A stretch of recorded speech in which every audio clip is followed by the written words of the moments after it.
Hey, I'm David Thompson, one of the designers of Dire Alliance Horror, and today I'm going to do an unboxing of it. So, as I said, I designed this game along with Trevor Benjamin. We designed the raid mode, and then Adam and Brady Sadler designed the solo and cooperative mode in the game. So I'm going to do an unboxing. I've taken the outer wrap off, but I have not looked through the interior components yet. So that's what we're going to be doing today. Obviously, you have a box, and I do have the, this is the game itself. I also have the minis that were made alongside the game, so it's a standalone set of horror minis that you can use in this game or in anything else you want to do, role-playing game or whatever. Okay, so the first thing we have in the box is the rule book. It's always cool as a designer to see the final version of a game for the first time, so this is the first time I'm seeing this. Looks awesome, as you would expect from Blacklist. So I will obviously go through the components in the box, but to get a sense of exactly what's in here, looking at the game contents, 312 cards, 153 tokens, reference boards, game board, etc. So tons and tons of physical components in this box. As I said, two completely different modes of the game. The battle mode is a 1v1 competitive mode that Trevor and I designed. And then Adam and Brady took that core system and expanded it into the raid mode, which is solo to 4-player co-op, and it's a different game. So it shares a lot of DNA. It's got a lot of gameplay that was informed by the battle mode, but it is its own beast, and we're super excited to be able to provide those two different modes of gameplay, sharing some of the same components and sharing some of that DNA. So the rule book. Okay, so here are those tokens. I've pre-positioned some scissors here, knowing that I would need them.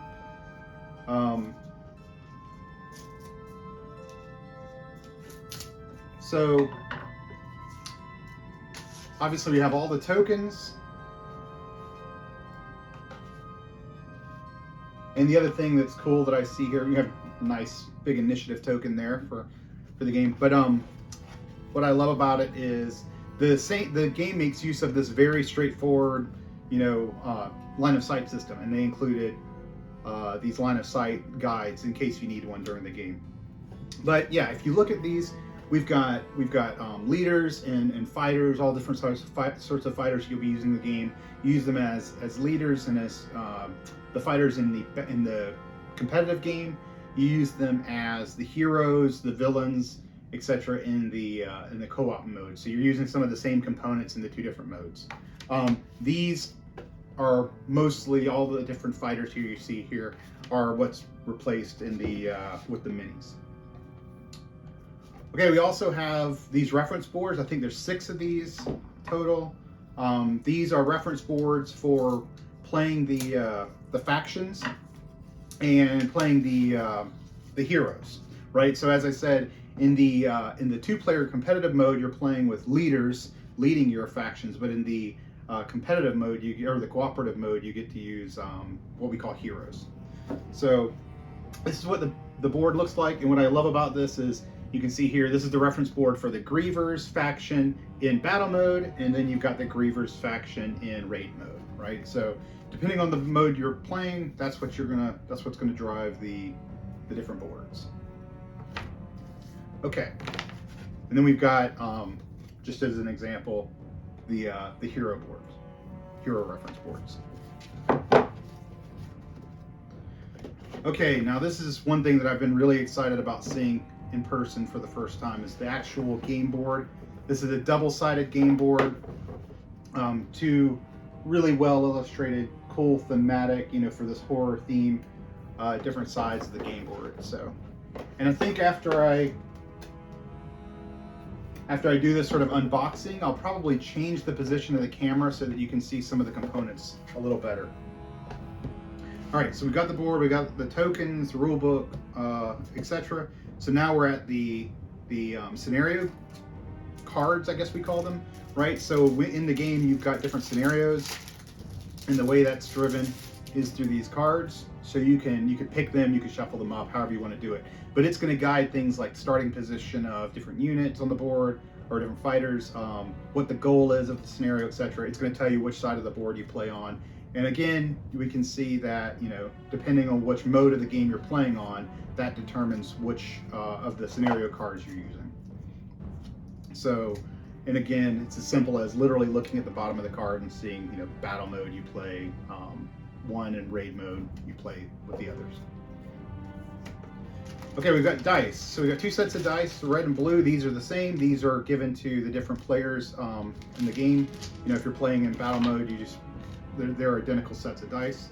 We do also have some custom dice. So we have vampire dice for some of the units, mostly one faction and some extras. And then we have hex dice, so again, for one of the factions that's focused on that.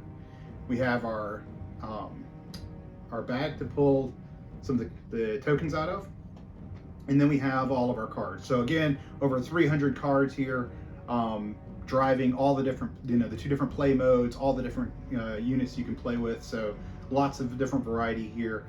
For those who don't know, I should just say, when you're playing the battle mode, which is the one I worked on, so the one I know the most about, you pick one leader and you combine that with the faction of your choice. So it gives you a bunch of different variety about how you play the game. So taking a look at the card, and again, I'll position the camera differently so you can see this better, but obviously we just have cards here.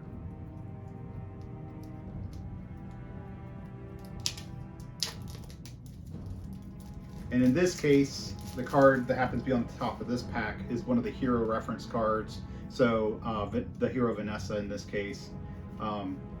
We've got all of her cards. We've got all of the heroes look like they're packed today in this deck. So we've got Vanessa, we've got Warren, very different heroes that are again informed by the original version of those same characters that existed in the battle mode.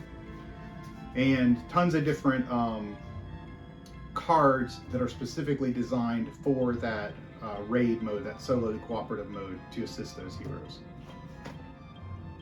Okay, we've got villain reference cards. So in the solo and co-op raid mode, we have where the solo player or the players are cooperatively fighting against a villain, right? That's what we call it. So this is a villain reference card that is here on top. So in this case, we're talking about the villain Randolph. Lots of different cards for Randolph here. So to make the villain interesting to play.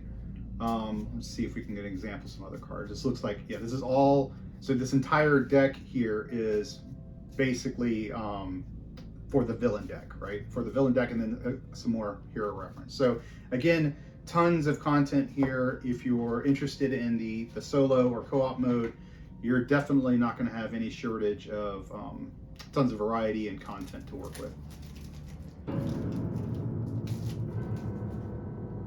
And again, more cards. It looks like this side of the box is primarily focused on the contents for the solo and co-op mode. So just more hero cards. Oh, and then we have dread cards, right? Which are really important to the game. They are, if you get these dread cards in your deck, so this game, this isn't a game play video, but the game itself, and I'll talk about this in a following video probably, it is a deck builder, right? And so deck efficiency, like any other deck builder, is really important, or deck management game. And these dread cards just serve to clog up your deck, and you can get them during the course of the game, and you're going to want to get those out of your deck. So you don't want to see these pop up. Okay, we have some rivals reference cards. Now, rivals are interesting. There are times in the game, in the battle mode, the competitive mode of the game, where you can be playing with your leader and your fighters from the faction you selected against your opponent, and in the course of that same conflict, you can have these rivals show up, and rivals are fighters on the board that are not part of either one of you. They're fighting against both of you, and so these are just reference cards for those. And then all the special cards that drive the AI for the rivals, which is super awesome. I'm really excited about that. That adds a lot of interesting, both like theme and gameplay variety to the battle mode, right? It's throwing in that sort of third-party AI that's contributing to the conflict. Okay, another deck, and it looks like we're getting into some of the battle mode or competitive mode version cards. So we have the Devoted, right? So he's one of the fighters in the Shroud. The Shroud is one of the factions you can play with. And so I'm just looking through here. Yeah, so these are cards that are part of the Shroud faction. And then we have more villain reference cards for the competitive mode. So some more there. And then let's look at this last deck. And I think this will probably be all cards for the battle mode.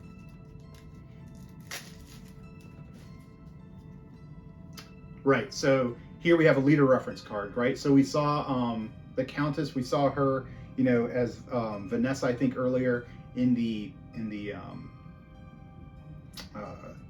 raid mode. So we've got the Countess, she's one of the leaders you can have. And like I said before, you can have multiple leaders. You can choose from multiple leaders in the battle mode. So which one do you want in your group? So this is the Countess, she's one of those leaders that you can have. We have Dr. Kramer, another leader, Randolph, so etc. So you see we have all those different leaders you can take, and then you can combine them with the different factions. So we have cards for the Grievers faction, for example here. Okay, so now I wanted to show the components in a little more detail.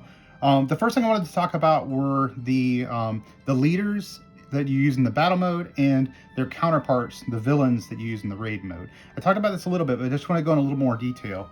And I actually, you know, talked about the Countess and said that was Vanessa, but that Vanessa is a hero, and we'll talk about that in a minute.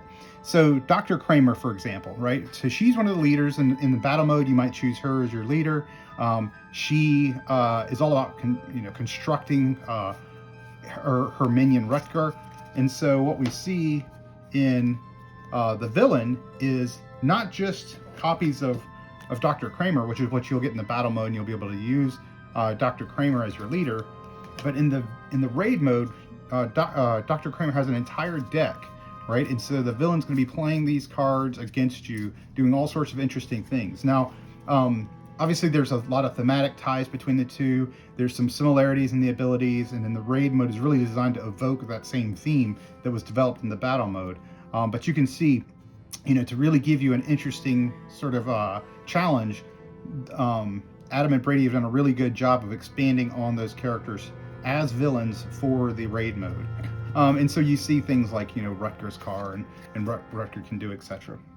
And just as another example, we have Ellis, right? So we have Ellis in his man form as reference, and then we have Ellis in his wolf form. And so, you know, we're going to have the AI deck driving a lot of the action in interesting ways that as a player you might be able to do yourself in the battle mode, right? So whether Ellis is in his man or wolf form and what that means. Okay, so I won't go into a lot more detail. I just wanted to point those out, right? So every leader has a villain counterpart.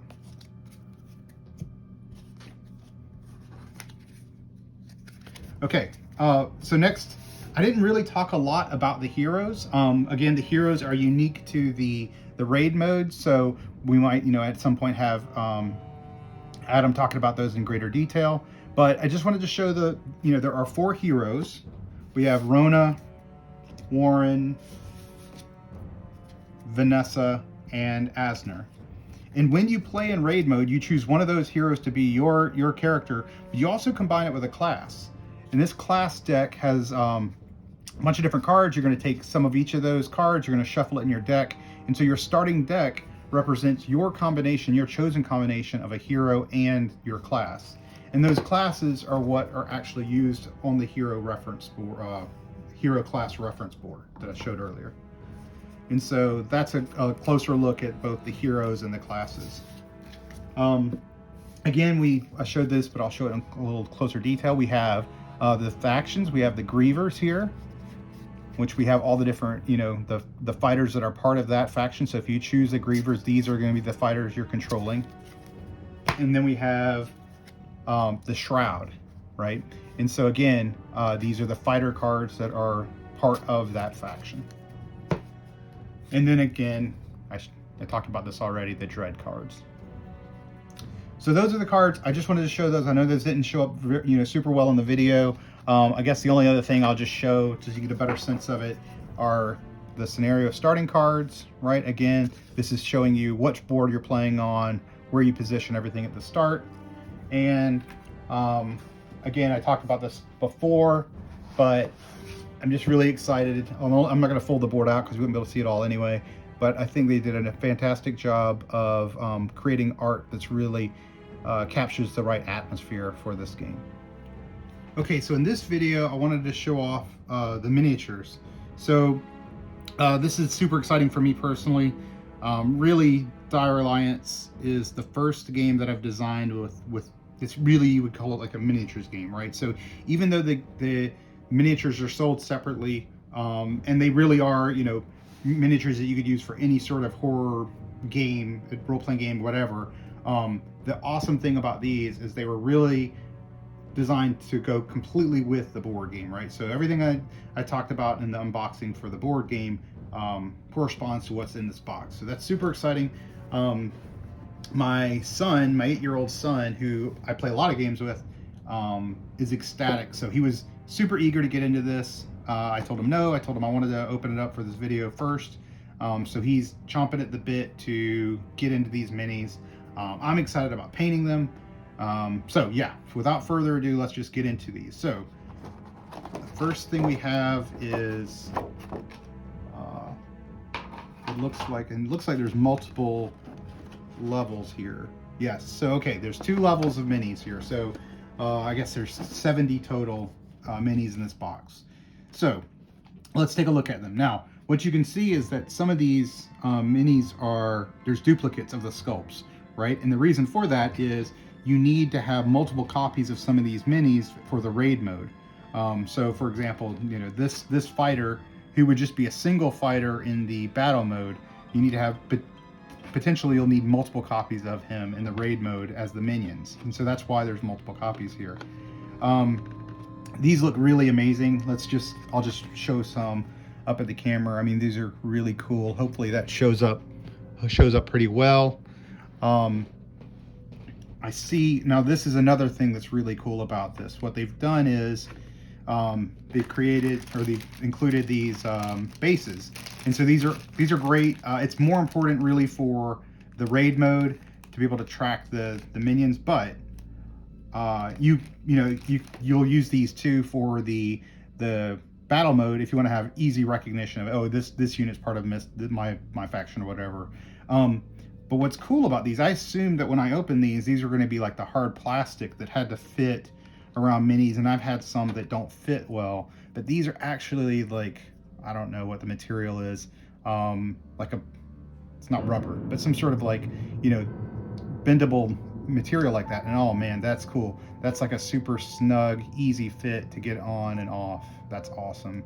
I'm super excited about this. I don't play a ton of minis games. I have a couple, you know, that I play, and so this is just really so cool to see the theme bumped up, you know, I don't know, 100 notches by having these minis to be able to play with. So man, I'm excited about getting these to the table. So yeah, these bases are just perfect, and you can see they're in, you know, a couple of different colors. You've got the red and blue, which corresponds to obviously the battle mode, but then you've got all the other colors you'll need for raid mode. And so let's just take a couple of, like, this is one of the characters that's in the Shroud faction, right? So the Imperial. Oh, we have these gravestones, which are perfect for like objectives. That's awesome.